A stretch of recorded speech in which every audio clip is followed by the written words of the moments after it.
શક્તિરાજ agro centre Reshammiya, તાલુકો ચોટીલા,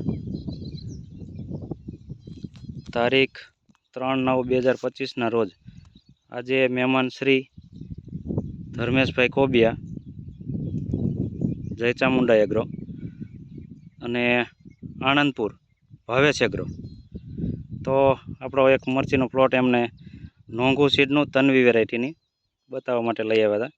તો એમનો પરિચય લઈ અને આપણે પૂછીએ તો એને કઈ રીતની કેવી વેરાયટી લાગી, શું છે, શું નામ આપનું?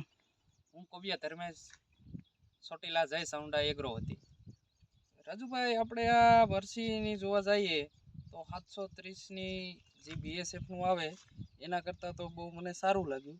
અને આમાં આપણે જોઈ લઈએ કે ફ્લાવરિંગ જોરદાર સેગમેન્ટમાં છે, પ્લસ નહીં કાંઈ વાયરસ, બહુ સ્ટ્રીપના એટેક ઓછા.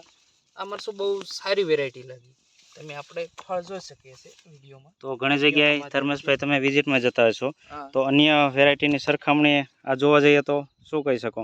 ના, અન્ય વેરાયટીની સરખામણી કરતાં તો મારી તો ભલામણ ખેડૂતને એ છે કે આ નોંઘુવીડુ સીડ્સનું તન્વી વાવેતર કરવું, જેથી કરીને ખેડૂતને લાંબા સમય સુધી પાક ચાલે, વાયરસ ન આવે. મરચાની સાઈઝ બતાવશો? મરચાની સાઈઝ આપણે જોઈ શકો છો, એકદમ સારી ક્વોલિટી, એકદમ સરખા જોઈ શકો છો. ભાવેશભાઈ, આપનો એગ્રો?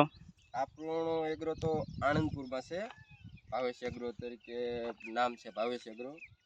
હવે આ વેરાયટી તો માં વાયરસનું પ્રમાણ ઓછું જોવા મળે, વાયરસ છે જ નહીં એમ કહી શકાય. બરાબર. અને મેં આવા ઘણા પ્લોટ વિઝિટ કર્યા, એમાં 730 છે, સાનિયા છે, ગમે એ વેરાયટી આવે જોઈ લો, પણ મેં આના જેવો ક્યાંય પ્લોટ મેં જોયો નથી. બરાબર છે. અત્યારે હાલ હું આ પ્લોટ જોવાનું કારણ એ છે કે આમાં વાયરસનું પ્રમાણ છે જ નહીં, નહિવત છે, એટલે આમ છે જ નહીં માનો ને. અને અત્યારે મરસાનો પાક જોરદાર દેખાય છે, જોવો તમે. બરાબર. તોય માર્કેટ ભાવ ઓછા છે, તો એટલે એવું ટ્રીટમેન્ટ તો ખાસ નથી ચાલુ અત્યારે, પણ તોય છતાં કન્ડિશન ને બધું જોઈએ.